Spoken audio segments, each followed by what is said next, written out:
Self-driving and autonomous cars. Cool technology. So what does that mean? How will this affect the business in the future? Does this change our jobs or professions? Over the next few minutes, we're going to take a drive into the future and see if this new technology is still a part of science fiction or whether it will actually be affecting our lives within the next few years.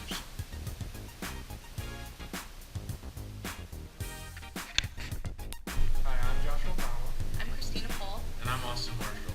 and over the past several weeks, we've been doing extensive research on self-driving cars and how they'll affect our future. So, you guys ready? Let's drive in.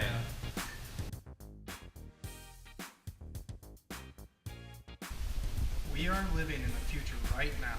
Here are some examples of self-driving characteristics in cars today. First is the collision avoidance, which is radar, laser, or camera-based systems that warn drivers of an impeding collision and can automatically apply brakes. Newer cars have the drifting warning feature, which is an alerting system that detects if the car is drifting into a lane and applies a small counter steering force.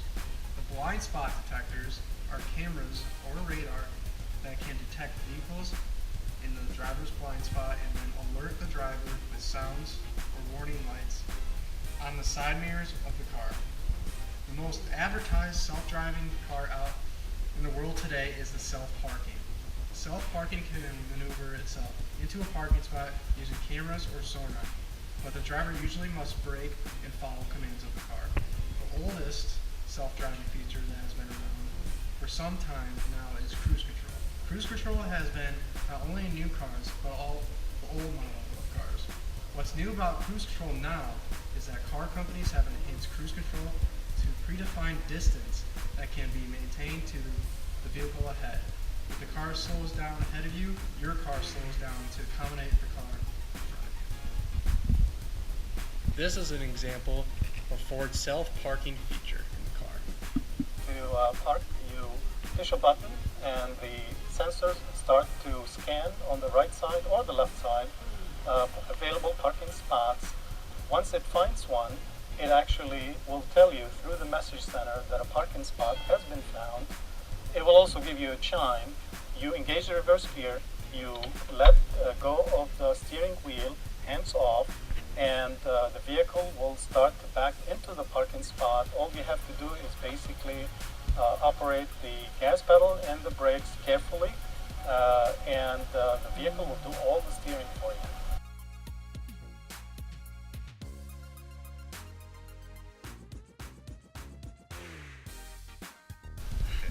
Before doing research, I thought Tesla was like the best self-driving car before I learned about autonomous cars. But Tesla really is only an autopilot car, which is an advanced cruise control where it can detect things, and if you start shifting lanes, it'll shift you back, and it'll slow down and speed up as you need to.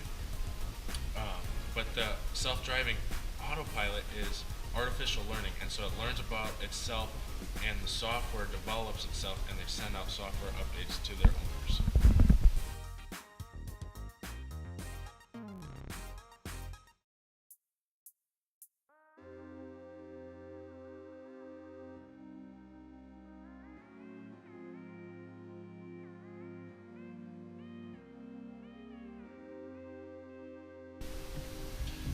Though you may think it's weird, Uber is actually in development of the autonomous car. Currently in Pittsburgh, as shown here, they have autonomous cars on the road now.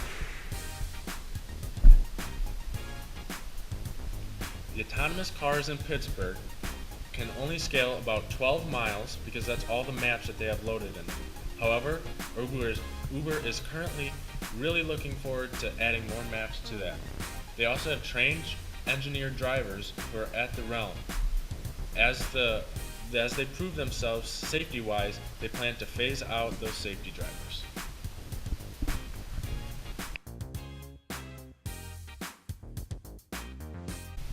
Studies are showing that even though these self-driving cars may be possible in the future, people may not want to purchase them. This can be due to the cost or the safety features that people are concerned about involving the cars. The cost will likely be super expensive and unaffordable for the average American until this car has been fully developed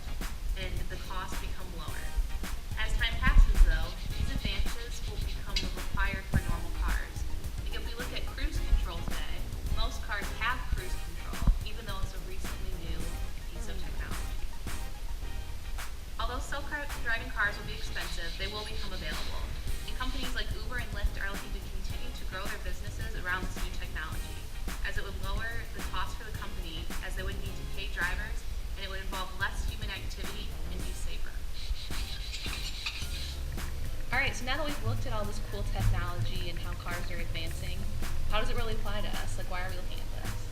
So Ford recently announced that they're going to roll out self-driving cars and ship them over here to the U.S. by 2021, and BMW also has a similar timeline. Tesla, as aforementioned, already is on this trek to get autonomous and self-driving cars out there, and their artificial learning, self-learning technology is making that more readily available.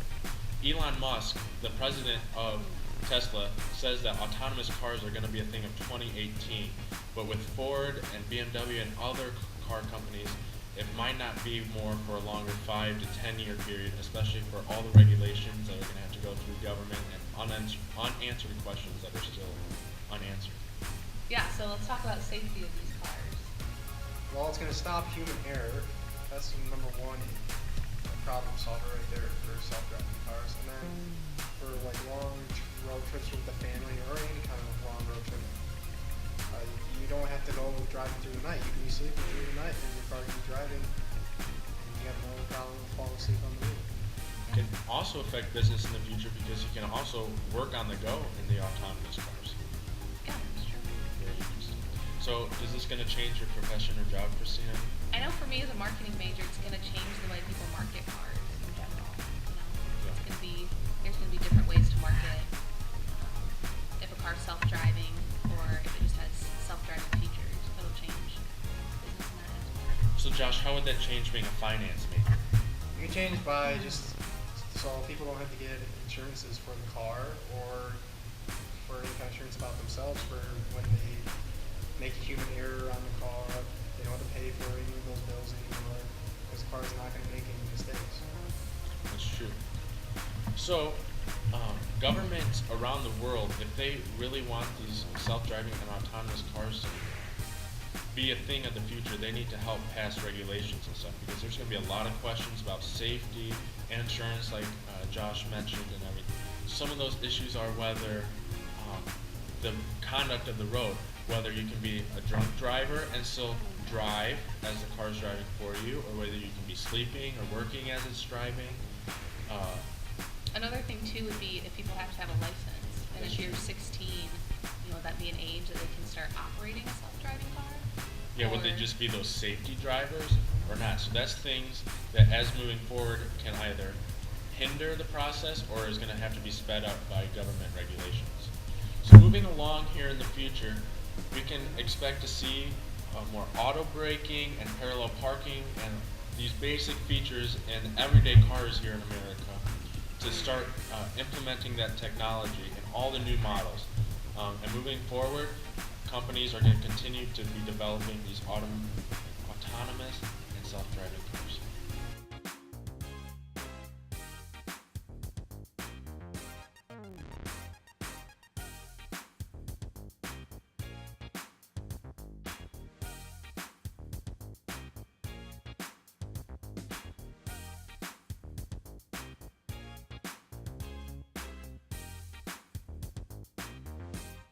Not only do you have parallel park, but you also have parallel park out. Oh, We so all like know pulling parallel out. parking is half of that. Yeah. This actually gets you out. Perpendicular park, that's pretty easy to get out. Back when you needed sort of assistance there, this was a feature that was lacking for many years, and Ford already had technology to basically what it's searching is for a spot 20% earlier than the car itself to give you some peace of mind. So, seasoned parallel parkers might be able to finagle the vehicle into something smaller, but the vehicle doesn't really, they gotta have a margin of error. Right. I've done it many times. I've never hit a curb. I've never hit another vehicle. But if you're trying to make it worse, if you're working a close course like this, it's going to be much better with a perpendicular park than a parallel park. So if you're actually in the streets of Chicago or any place that has parallel park, you have to dedicate the key to do that. But it works a little more. It works a little better than you're actually doing it.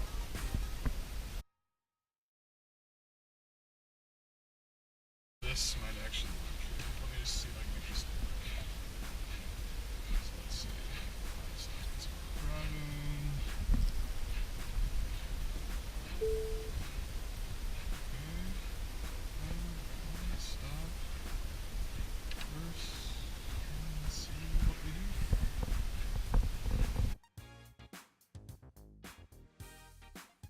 do.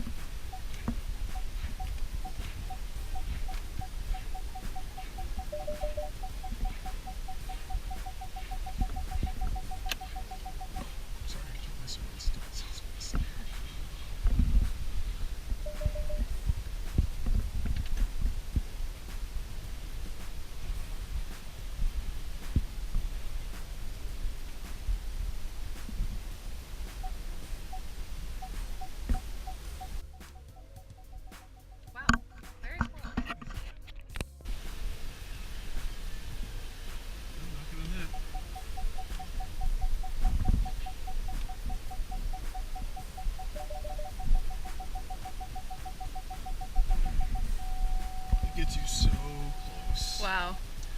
Well, let's see. So I'm trying to do now.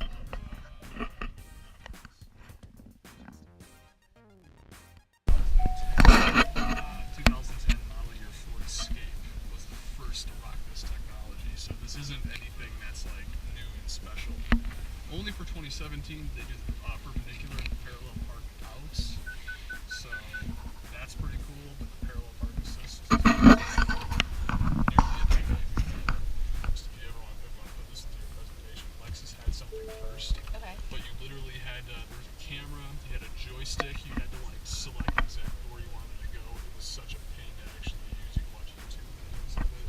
With Fords, it was literally just you press a button, drive forward, put it into reverse, take your hand off the wheel, and it just shift into gears when you tell it to. Keep your hands off the wheel.